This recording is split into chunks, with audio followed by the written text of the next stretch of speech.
ও সুমাইয়া বেগম, তোমাকে একটা কথা বলবো আমি। বলো, কি বলবে বলো।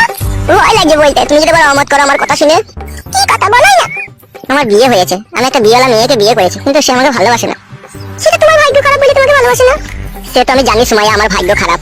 আমাকে ভালোবাসবা সুমাইয়া? তুমি আমার দাদার বন্ধু, আর আমাদের বাড়িতে মুড়ি খেতে এসে আমাকে ভালোবাসার কথা বলতে তোমার বিবেকে আটকাইলো না? যা সত্য তাই বললাম, তোমাকে আমার পছন্দ হলো সেই জন্য বললাম, ভালো লাগলো তোমাকে, ইচ্ছা হচ্ছে ভালোবাসতে। ইচ্ছা হলেও সব মনের আশা পূরণ করা তো সম্ভব নয়, বলো, তোমার যে বিয়ে হয়েছে। ইচ্ছা হলেও স্বামীর সুখটা পেলাম না আমার বউয়ের কাছ থেকে, যখনই কোনো কথা বলতে খালি চুল ধরে মারে দেয়ালে ঠুকে দেয়। সত্যি করে বলছো তুই? হ্যাঁ গো সুমাইয়া, সত্যি করেই বললাম, বউয়ের কাছ থেকে কোনোদিনও ভালোবাসা পাইনি, তাই তোমাকে দেখার পরে মনের ভিতরে অন্যরকম ফিলিংস অনুভূতি হলো। তোমার এই সৌন্দর্য, নরম কোমল দেহ আমার প্রাণটাকে শীতল করে তুললো।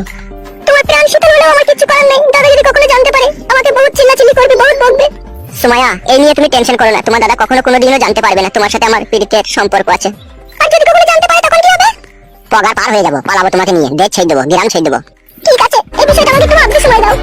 আমি তোমাকে ভালোবাসি, তুমি ভালোবাসো আর নাই বাসো, তোমাকে আর ভাবতে হবে না, আমি তোমাকে ভালোবাসবো, তোমাকে ভালোবাসতে হবে না সুমাইয়া, আমি তোমাকে ভালোবাসবো। কোনো ছেলে আজ অব্দি আমাকে ডাইরেক্ট ভালোবাসার কথা বলেনি, তুমি ভালোবাসার কথা বলে আমারও তো অন্তরটাকে ঘাইল করে দিলে গো তুমি। আর তোমাকে যে প্রথম দেখাতেই এই বুকের ভিতরে আমার 4 ইঞ্চি পেরেক বিঁধে গেল, সেই খবর কি তুমি রাখলা সুমাইয়া? তুমি প্রথম দেখাতেই আমাকে এত ভালোবেসে ফেললা, কি দেখে তুমি আমাকে এত ভালোবাসলা? তোমার এই সৌন্দর্য, মিষ্টি মুখের হাসি আমার অন্তরকে কেড়ে নিল। তোমার মাথাতে চুলে ওই ডবল খোপা আমাকে ঘাইল করলো। তোমার এই গলার নেকলেস আমাকে দিওয়ানা বানাইলো।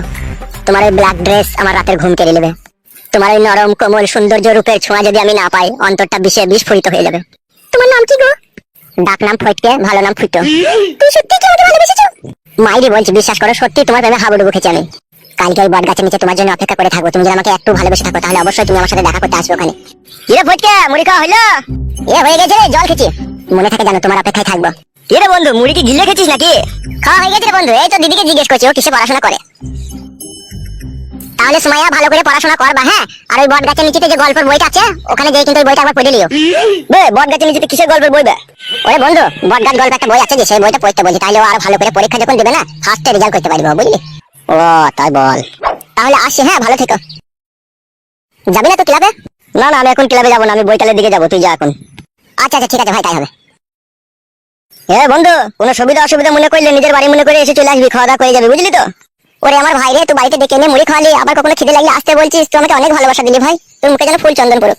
দৌড় লাউড়া ছিল, বন্ধু বন্ধু ব্যাপারটা আবার কি বে? তোর মতো বন্ধু হাজারে একটাও পাওয়া যাবে না রে, তুই অনেক হ্যাপি বন্ধু আমার। দৌড় লাউড়া ছিল, অত প্রশংসা করতে হবে না, যা যা যা। ঠিক আছে বন্ধু, তাহলে তুই থাক, আমি চললাম। আচ্ছা ঠিক আছে। এই দিদি, চল আমাকে একটু খেতে দিগা, ভাত দিগা, আমি খেয়ে আমার ছোট কাকাদের বাড়ি যাবো আবার। হ্যাঁ দাদা,